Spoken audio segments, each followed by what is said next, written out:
The morning light spilled gently through the dusty windows of the small white church on the edge of Willow Creek, Texas. The sun glowed warm and golden against the old wooden pews, casting long shadows across the aisle that had been decorated with cheap white ribbons and a few tired flowers. Everything was ready. The altar candles were lit, the organist waited quietly, and the guests whispered among themselves in excitement and curiosity. But there was one thing missing. The groom. Clara Jones stood at the front, hands clutching a small bouquet of daisies she had picked herself that morning. Her wedding dress, simple and a size too small, pinched at her waist, but she didn't care. She had sewn it by hand, stitching each piece with trembling hope. Her heart pounded so hard she thought it might burst through her chest. Today was supposed to be the day everything changed, the day she stopped being the lonely girl who lived behind the diner, and became someone's wife. Someone's forever. Her mother wasn't there. She'd said it was too embarrassing, a fat girl in a wedding gown chasing a dream. Her friends had made excuses too. So it was mostly townsfolk, people who had come not out of love, but out of curiosity, to see if this unlikely wedding would actually happen. Minutes turned to half an hour. Then an hour. The whispers grew louder. Did he get lost? One woman murmured. I heard he ran off last night, another said, her tone sharp with pity. Poor thing, an old man sighed. Should have known. Boys like him don't marry girls like her. Clara heard every word. Each whisper stabbed through her like a blade, but she kept smiling, her lips trembling, her eyes locked on the church doors. Maybe he'd walk in late. Maybe his car broke down. Maybe love was real. But deep down, a small, honest voice inside her whispered the truth. He wasn't coming. The pastor, an old man with kind eyes and a wrinkled Bible, stepped closer. Miss Clara, would you like to wait a little longer? She looked at him, her throat tightening, but she refused to let tears fall. No, sir, she whispered. Her voice cracked slightly, but she steadied herself. I think we've waited enough. The guests began to shuffle, awkward and silent. Some stood, pretending to comfort her, others looked away, ashamed of their curiosity. The sound of the organ faded, and the only thing left was the quiet hum of the ceiling fan turning above. Clara looked down at her hands, still holding the bouquet. The flowers were wilting, petals falling one by one to the floor. She thought of all the nights she had spent dreaming of love, of someone looking at her like she mattered. But life had always been cruel that way. She wasn't the kind of girl men fought for. She wasn't the kind of girl anyone wrote songs about. Still, she smiled, a broken, gentle smile that came from somewhere deep in her heart. When she finally looked up, the pastor was still there, hesitant. I'm so sorry, child, he said softly. Clara shook her head. Don't be, sir. I should have known better. She looked around the small church, her voice growing steadier with each word. No one marries a fat girl, sir, but I can cook. The words hung in the air like smoke. A few guests gasped quietly. Some looked away. The pastor blinked, not knowing how to respond. But Clara wasn't bitter. She was tired, yes, but not angry. Her tone carried no hate, only a strange acceptance of how the world saw her. She took off her veil slowly, her fingers brushing the lace she had borrowed from a friend's wedding years ago. Her hair, slightly curled, framed her soft face as she turned toward the door. She walked down that long aisle, the hem of her dress dragging slightly, collecting dust. The sound of her steps echoed in the silence. Outside, the afternoon heat wrapped around her. The scent of wildflowers and dry earth filled the air. She stepped off the church steps and took a deep breath, the wind tugging gently at her veil as it slipped from her fingers and drifted away. It didn't matter. She was done waiting for people who didn't see her worth. Still, the pain was sharp. Every breath felt heavy in her chest. She thought about going home, taking off the dress, and pretending this day never happened. Maybe she'd cook something sweet. Pies always made her feel better. Maybe she'd take the job at the diner full-time. Maybe she'd forget what it felt like to dream. She sat on the small wooden bench near the church, bouquet resting beside her. The world around her was quiet except for the sound of cicadas and a few birds in the trees. The horizon stretched far and wide, endless fields under the golden Texas sun. She thought of all the things people had said about her over the years. How she was too heavy, too plain, too quiet. She had believed some of it, though she tried not to. She had built walls around herself made of kindness and humor, pretending their words didn't hurt. Now, sitting there alone in a white dress that had no meaning anymore, Clara felt small, but not defeated. She had survived worse. She straightened her shoulders, brushed a tear from her cheek, and whispered to herself, maybe I don't need saving. Maybe I just need to start over. As she looked out toward the dirt road that led away from the church, a small cloud of dust appeared in the distance, a truck, moving slow and steady. She didn't know it yet, but the man driving that truck was about to change her life forever. Inside the old Ford pickup was rancher Luke Carter, bringing milk to the church for a wedding reception that no longer needed it. He saw her sitting there in her wedding dress, alone, holding wilting flowers, and something in his chest tightened. He didn't know her name, but he saw her pain. He saw her strength. And in that quiet, sunlit moment, fate quietly shifted its course. Clara didn't look up right away. She just sat there, eyes on the horizon, unaware that her story wasn't over, it was only just beginning. The road wound through open pastures until it ended at a wooden archway that read, Hayes Ranch. The paint was faded, the boards cracked by sun and time, yet it stood proud against the horizon. Beyond it, the land stretched as far as Emma could see, rolling hills dotted with cattle, fences lined with weathered posts, and a big red barn that looked like it had stood there for generations. The pickup rattled down the dirt path, kicking up a cloud of golden dust that shimmered in the fading light. Emma sat stiff in her seat, her hands clutched tightly in her lap. Every bump in the road made her flinch. The man beside her hadn't spoken since they left the highway. He drove with steady calm, one hand resting on the wheel, his gaze fixed ahead as if the silence between them didn't bother him at all. When the truck finally stopped in front of a small farmhouse, she let out a shaky breath. The house wasn't big, but it looked solid, white paint peeling at the corners, a porch with a swing swaying softly in the wind, and a few toys scattered on the steps. It was the kind of place that spoke of work and quiet living, not of cruelty or fear. Still, Emma didn't move. She kept her eyes on her knees, waiting for the command she was certain would come next. But none came. The man shut off the engine, stepped out, and after a moment, opened her door. "You can come in," he said quietly, not looking at her directly. "You need food, rest." His voice was calm, not sharp or demanding, and that confused her even more. She hesitated, then climbed down carefully. Her legs trembled from exhaustion. The smell of hay and pine hit her nose, grounding her somehow. The crunch of gravel under her bare feet sounded too loud in the quiet evening. He walked ahead, pushing open the door and stepping inside. Warm light spilled from within. A simple kitchen, tidy but lived in, with a wooden table, a few chairs, and the faint scent of stew in the air. Emma lingered at the threshold, unsure if she was allowed to follow. "Come on," he said again without turning. Food's still hot. She stepped in, clutching her bag like armor. The air inside was cooler, touched by the smell of soap and something faintly floral, laundry, maybe.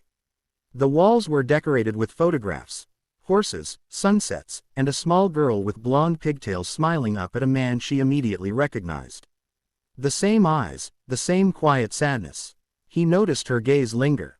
"My daughter," he said simply, setting his hat on a hook near the door. "She's asleep.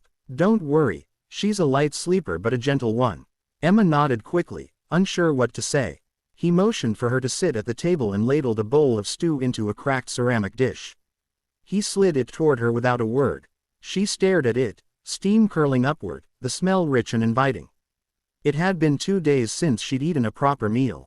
Her stomach growled in protest, but shame held her back. "You don't have to be afraid to eat," he said, his voice steady. "I made plenty." She lifted the spoon, her hands shaking, and took a bite. The warmth filled her mouth and spread through her body like life itself returning. She ate slowly, afraid it might disappear if she moved too fast. He said nothing, sitting across from her, his hands folded loosely, eyes thoughtful but distant. When she finally finished, she murmured, "Thank you." He nodded once. "Name's Ethan." "Emma," she whispered. A quiet fell between them again, but it wasn't as heavy as before. There was something in his stillness that felt different, not cold, just steady. She watched him stand, pour her a glass of water, and then point toward the hallway. "There's a guest room down the hall. Sheets are clean. You can lock the door if you want." The words almost broke her. No one had ever said something like that to her. Not with gentleness, not with respect. "I don't want to be a burden," she said softly. "I can work. I can clean, cook, whatever you need." Ethan leaned against the counter, crossing his arms. "You don't owe me work," he said after a pause. "You needed help. That's all." She opened her mouth, then closed it again. No one had ever helped her without asking something in return. She didn't know what to do with kindness that came without a price. He noticed her hesitation but didn't push. "Get some sleep. Tomorrow, you can help with breakfast if you want." Emma nodded and rose slowly. The hallway felt long, lined with more photographs, the little girl again, growing older with each frame, and always Ethan beside her. His expression never changed much, but his eyes softened whenever she was near. There was love in those moments, quiet but unshakable. The guest room was small but clean, a single bed with a handmade quilt, a dresser, and a window that looked out onto the barn. She set her bag down carefully, unsure whether to sit or stand. The sheets smelled faintly of lavender and sun. It was the first real bed she'd seen in months. She turned the lock on the door and leaned against it, her body shaking. Tears she hadn't allowed herself to shed on the road now came freely. She cried without sound, covering her mouth with both hands. She wasn't sure if she was crying from relief, confusion, or fear that this safety wouldn't last. When she finally climbed into bed, the softness startled her. It felt too kind for someone like her. She lay there staring at the ceiling, listening to the distant sound of Ethan moving about, the clatter of dishes, the soft creak of floorboards. Then, silence. The kind of silence that didn't threaten but protected. Outside, the night wind whispered through the fields. A horse neighed softly in the distance. Somewhere in the next room, she heard a faint giggle, a child's voice, and Ethan's quiet, "Go back to sleep, sweetheart." That voice carried warmth that reached even through her locked door. Emma turned on her side, pulling the blanket up to her chin. For the first time in years, her body began to unclench, her breathing slow and even. She didn't know what tomorrow would bring, if he would still be kind, if she could stay, or if she even deserved to, but for now, she let herself rest. When the morning sun filtered through the window, painting the room in soft gold, she woke to the smell of coffee and the faint sound of laughter coming from the kitchen. For a brief, fragile moment, she allowed herself to imagine that she wasn't a lost stranger anymore. That maybe this quiet ranch, with its gentle silence and honest air, could hold the beginning of something she thought she'd lost forever. The next morning, the sun rose over the wide Texas plains, spilling golden light across miles of pasture and fence line. The Carter Ranch stretched as far as Clara could see, rolling hills dotted with cattle, a weathered red barn, and a white farmhouse that stood like a quiet guardian against the horizon. It smelled of hay, fresh earth, and something wild and free. Clara arrived in a borrowed truck, wearing a faded blue dress and carrying a small suitcase. The air was still cool, the kind of morning that made her feel awake in a way she hadn't in years. She hadn't expected to come. When Luke had offered her the job, she thought she'd laugh it off, go home, and try to forget the humiliation of yesterday. But something about his eyes, the quiet steadiness in them, stayed with her. It wasn't pity, it was something else. Respect, maybe. When she pulled up, Luke was already outside, fixing a broken fence post. He turned as he heard the engine, wiped the sweat from his forehead, and smiled. "Morning, Miss Jones." She smiled back shyly. "You really meant it, then?" "About the job." He nodded. "Sure did. Kitchen's yours if you want it. The boys'll be grateful, trust me." Clara stepped out of the truck and looked around. "It's beautiful out here," she said softly. Luke looked out toward the fields, hands resting on his hips. "It's home. Bit lonely sometimes, but it's honest." She could feel that honesty in the air, the kind that came from early mornings, hard work, and the kind of silence that didn't demand anything from you. Inside the ranch house, the kitchen looked like a storm had passed through.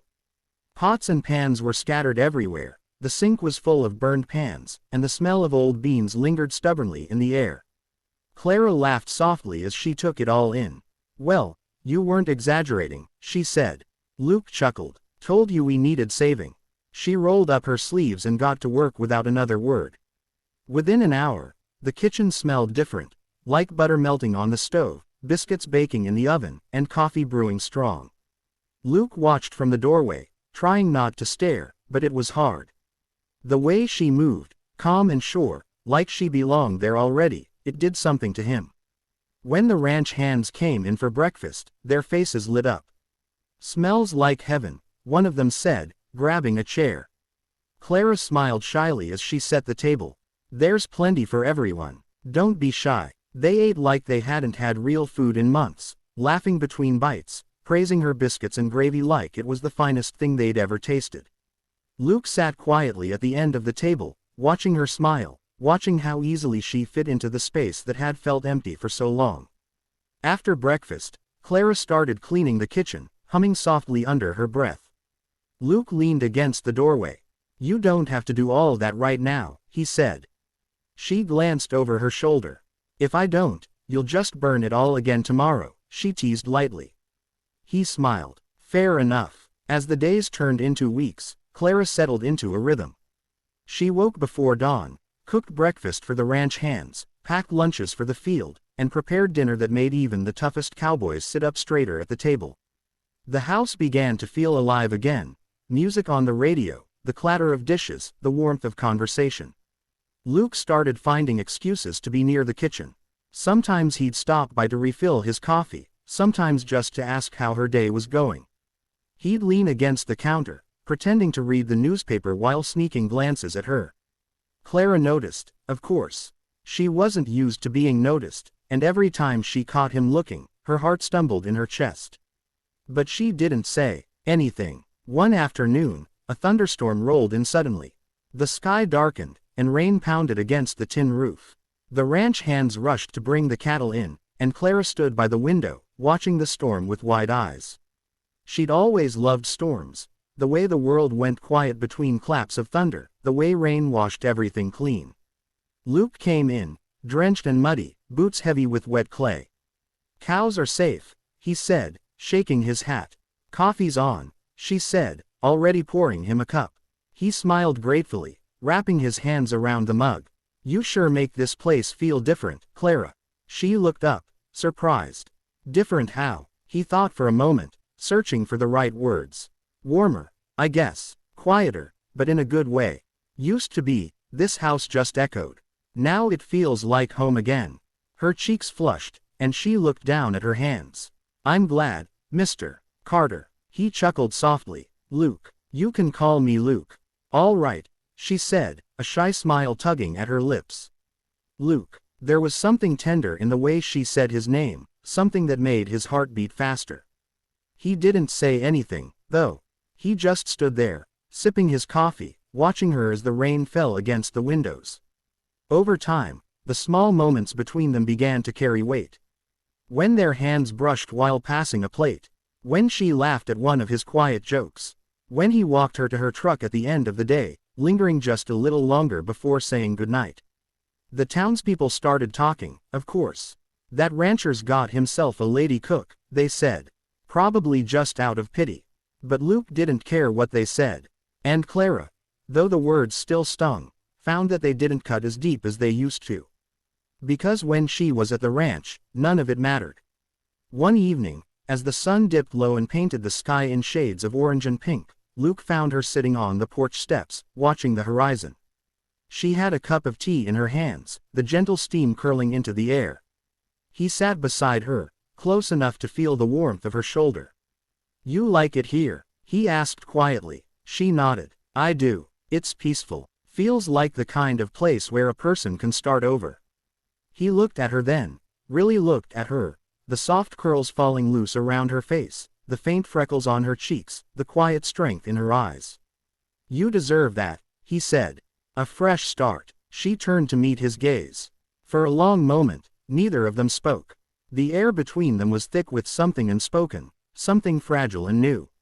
Then she smiled, small and real. "Thank you, Luke, for giving me a chance." He shook his head. "You don't owe me thanks. You're the one who gave this place its heart back." The silence that followed wasn't empty. It was full of understanding, of warmth, of a connection neither of them could name yet. The crickets began to sing in the tall grass, and somewhere in the distance, a horse whinnied. The day faded into night, and for the first time in a long while, both of them felt like they weren't alone anymore. The air on the ranch carried the scent of autumn, dry grass, hay, and the faint sweetness of apples ripening on the lone tree near the barn. Mornings came cooler now, with mist drifting low across the fields, and the sun took its time rising over the horizon. Emma had been at the Hayes Ranch for weeks, though time seemed to move differently here, slow, gentle, like the world had finally stopped chasing her. Every morning she rose before the rooster crowed, made coffee, and watched Ethan and Lily feed the horses. She had begun to smile again without forcing it, to hum softly as she swept the porch or folded laundry. The bruises on her heart had not fully healed, but the ache had dulled, replaced by something tender and unfamiliar. Ethan had changed too, though he didn't notice it himself. He had started talking more, not much, but enough. He would tell her small things about the land, about how the fence needed fixing before winter, or how Lily loved to chase butterflies near the creek. He still carried his quietness like an old coat, but now it no longer shut the world out, it simply wrapped around the people he loved. Sometimes, when he looked at Emma across the dinner table, his eyes softened in a way that made her breath catch. One evening, as the sun was setting behind the hills, painting the sky in shades of amber and violet, Emma found herself sitting on the porch steps, watching Lily chase a stray kitten through the tall grass. The little girl's laughter rang through the air like music, so pure it made Emma's throat tighten. Ethan was leaning against one of the porch beams, arms folded, watching them both with quiet pride. "She loves you," he said, his voice low. Emma blinked, turning toward him. "She's just kind. Like her father." Ethan's lips curved into a faint smile. "She's kind because she's seen kindness again." They fell into silence, the comfortable kind they both understood. The wind stirred the grass, carrying the sound of crickets and the faint creak of the barn door in the distance. The world felt safe in a way that still scared her. Safety was foreign. Safety meant she could lose it. After a long pause, she said softly, "I've been thinking I should go." Ethan's head turned slowly, his blue eyes steady on her face. "Go where?" "I don't know," she admitted, twisting her hands in her lap. "Maybe to the next town. Find work. Start over." His expression didn't change, but something behind his eyes darkened, a quiet hurt. "You've already started over." She shook her head. "This isn't mine, Ethan. This ranch, this life, it belongs to you and Lily. I can't keep taking your kindness. I don't deserve it." He stepped closer, the boards of the porch creaking under his boots. "You're not taking anything. You've given us more than you think." Her throat tightened. "I can't stay here forever. People like me, we don't belong in places like this." He crouched down in front of her, his hat casting a shadow across his face. "And what kind of place do you think you belong in?" She couldn't answer. Her voice broke before words could form. She'd spent so long being told what she was worth, so long believing it. Every instinct screamed that happiness like this was borrowed, temporary, something that would vanish if she reached for it too tightly. Ethan's gaze softened, and he said quietly, "Emma, when I found you on that road, you looked like someone who'd given up on the world. But every day since then, you've brought life back into this house. You helped Lily laugh again. You helped me remember what peace feels like. You think that's taking? No, that's giving." Tears blurred her vision. She shook her head, whispering, "I'm still broken, Ethan." He reached out, his hand hovering just above hers, not touching yet, as if asking permission. "So am I," he said. "But maybe broken people don't need fixing. Maybe they just need someone to walk beside them while they heal." That was when she started to cry. Not the quiet, hidden tears she shed before, but deep, shaking sobs that came from years of silence. Ethan didn't speak. He simply took her hand, holding it gently as if it were something precious. The warmth of his palm grounded her, reminding her that she wasn't alone anymore. When she finally calmed, the sun had disappeared completely, leaving the ranch bathed in silver moonlight. Lily had fallen asleep on the grass, curled around the kitten, and the world was still except for the distant hum of crickets. Emma stood slowly, brushing her hands against her skirt. "I should pack," she whispered, though even as she said it, her voice trembled. Ethan rose too, looking at her steadily. His expression was unreadable, but his eyes held a kind of fierce tenderness that made her heart ache. He stepped closer, closing the distance between them. "You don't have to run anymore," he said softly. Her breath caught. "I'm not running. I don't know how to stay." He reached up, brushing a loose strand of hair from her face with the gentlest touch.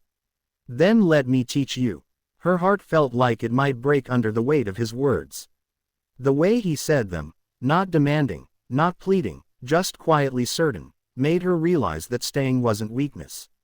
It was courage. "Please, Ethan," she whispered, tears glistening again.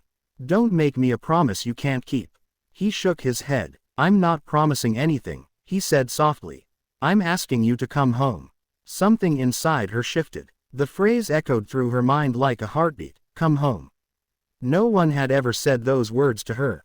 Home had always been a place of fear, not belonging. But the way Ethan said it, it wasn't a command.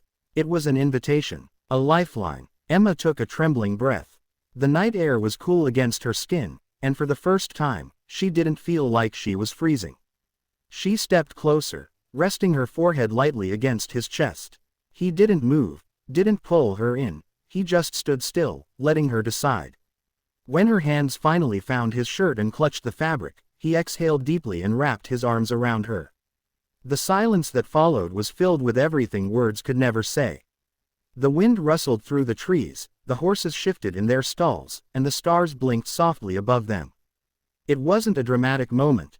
No confessions, no promises, just two broken souls finding warmth in the same quiet space. When she finally spoke, her voice was barely a whisper. "I don't know how to be someone's home." Ethan's answer was almost a breath against her hair.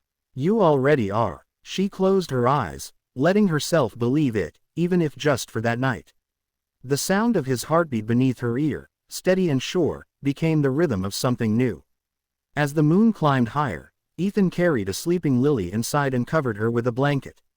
Emma followed, her steps light, her heart heavy but calm.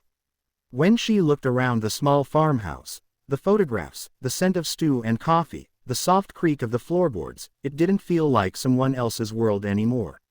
For the first time in her life, she didn't feel like a visitor. She felt like she belonged.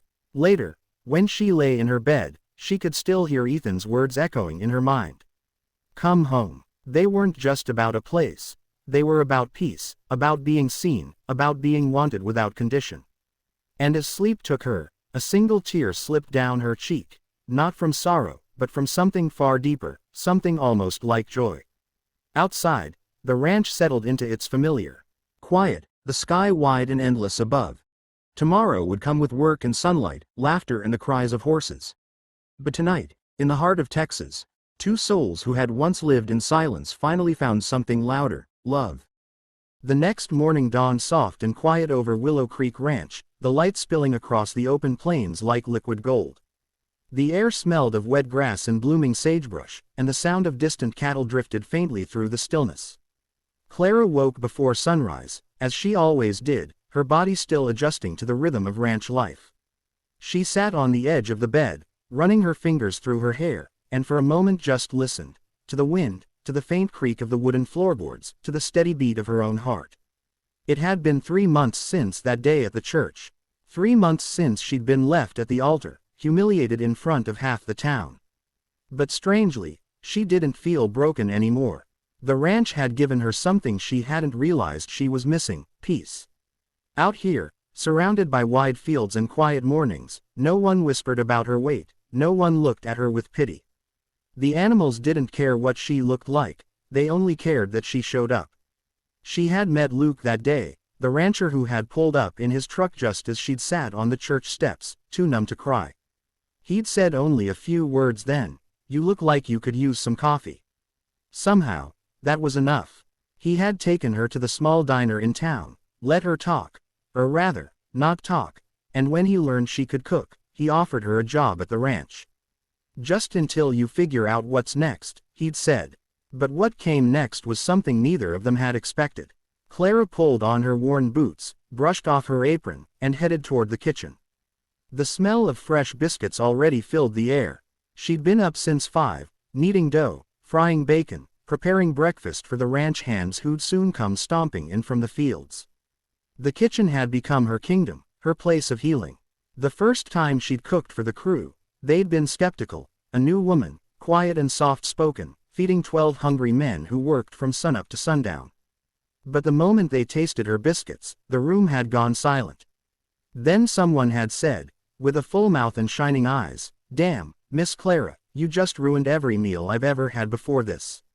She'd laughed, and it had been the first real laugh she'd had in months. Now, mornings were her favorite part of the day.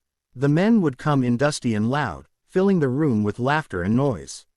They treated her like family, teasing her gently, calling her Cookie, and always asking for seconds. Even Luke would join them sometimes, sitting quietly at the end of the table, his blue eyes watching her more than he realized. As the morning wore on, Clara stepped out onto the porch to shake the crumbs from her apron. The sun had climbed higher, painting the world in bright light. Luke was by the barn, fixing the latch on the gate. She watched him for a moment, his strong hands, the easy way he moved, the faint smile he wore when he saw her looking. "Morning, Clara," he called, straightening up. His voice carried that slow Texas drawl that always made her heart trip a little. "Morning, Luke," she said, smiling. "You're up early," he chuckled, wiping sweat from his brow.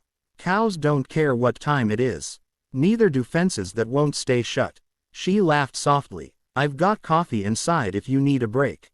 He gave her that look, the one that made her chest flutter. "You always know what a man needs before he says it." She blushed and turned away, pretending to fix her apron, but the warmth in her chest lingered. Later, they sat together on the porch steps, sipping coffee in comfortable silence. The land stretched out before them, endless fields of wildflowers swaying in the breeze. It was a view that had grown familiar to her, yet it still stole her breath. Every time, Luke spoke first. "You've changed this place, you know that." She glanced at him, surprised. "Me? Yeah," he said, staring out at the horizon. "Before you came, it was just work. Cows, fences, long days, longer nights. But since you've been here, it feels alive again." She looked down, embarrassed. "I just cook, Luke. It's nothing special." He turned to her then, his expression serious. "It is special. You've got a way of making everything feel like home." For a long moment, neither spoke. The air between them thickened with something unspoken, something that had been growing quietly since that first day. Clara's heart pounded in her chest, her hands trembling slightly around the coffee mug. She wanted to say something, anything, but the words caught in her throat. Luke looked at her gently, his eyes soft. "That man who left you at the altar, he was a fool." Her breath hitched. "You don't have to say that. I mean it," he said firmly. "He couldn't see what you're made of. The strength, the kindness, hell, the way you make this ranch feel like more than dirt and sweat." He smiled faintly. "If he couldn't see that, he didn't deserve you." Her eyes stung with tears she didn't want to shed. "You don't have to fix me, Luke." He shook his head. "I'm not trying to fix you, Clara. You're not broken." The words hit her harder than she expected. For years, she'd believed she was too much, too plain, too heavy, too everything. But sitting there beside him, in the golden morning light, she felt something she hadn't felt in a long time, seen. The ranch hands soon called Luke away, and the spell broke. He stood, tipping his hat with a small smile. "Don't work too hard, Cookie." She smiled back. "You either, rancher." As he walked away, Clara watched him go, her heart full of warmth and confusion. She had come here expecting nothing more than a job, a quiet place to forget her heartbreak. Instead, she had found belonging. That evening, when the sky turned orange and pink, Luke came back from the fields covered in dust. Clara was on the porch again, shelling peas into a bowl.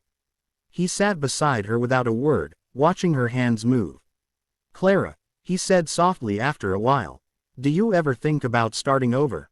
She smiled faintly. "Every day." "What if starting over doesn't mean forgetting the past?" he asked. "What if it means building something better?" She looked at him, really looked at him this time, the man who had seen her at her lowest, who had never pitied her, who had given her a place to belong. Her heart raced as she whispered, "What are you saying, Luke?" He met her eyes. I'm saying maybe no one married you that day because you weren't meant to marry the wrong man. Maybe you were meant to find your way here. The wind stirred the air between them, carrying the scent of fresh hay and summer. Neither moved for a long moment. Then Luke reached out, gently brushing a strand of hair from her face. "You're beautiful, Clara," he said simply. And this time, she didn't look away. For the first time, she believed it.